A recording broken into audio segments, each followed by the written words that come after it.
take that up? Well, just to say, when Estelle Morris and I were at what was then the Department for Education and Employment,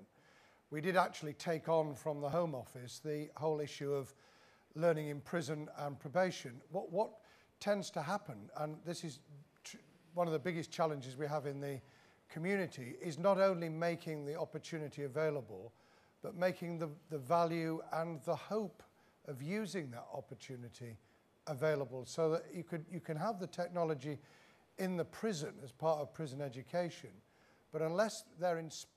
the people in there are inspired to believe that this has some value for them, gives them some hope of the future, is usable for the future, they won't do it. Hence the statistics that were given earlier in the evening, including 75% of social housing not having connectivity, because it's not merely that the landlords or the government or somebody else hasn't done it, it's also about the motivation to have it done or to link in virtually to it. So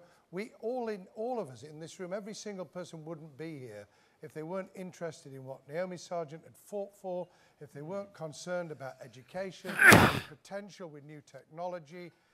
and the old technology of making sure you don't sneeze over anybody else because it passes it.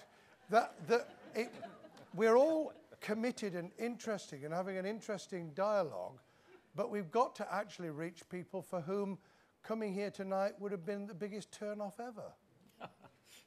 you want to say something? I did want to say something about the offender issue. Well, one thing is it's extremely difficult to organise effective learning for people who get carted from one place to another week by week. New technologies can, of course, help in at least minimising the damage by making sure that the records don't start all over every time you move. When you think that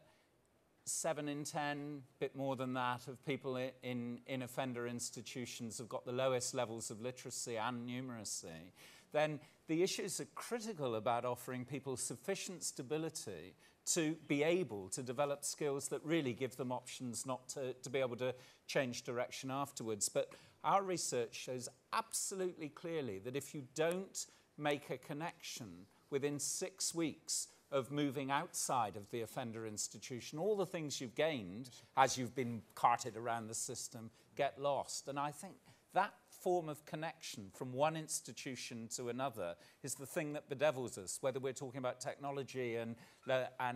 terrestrial learning, or how we help people who move between one form of institutional support and supervision and another.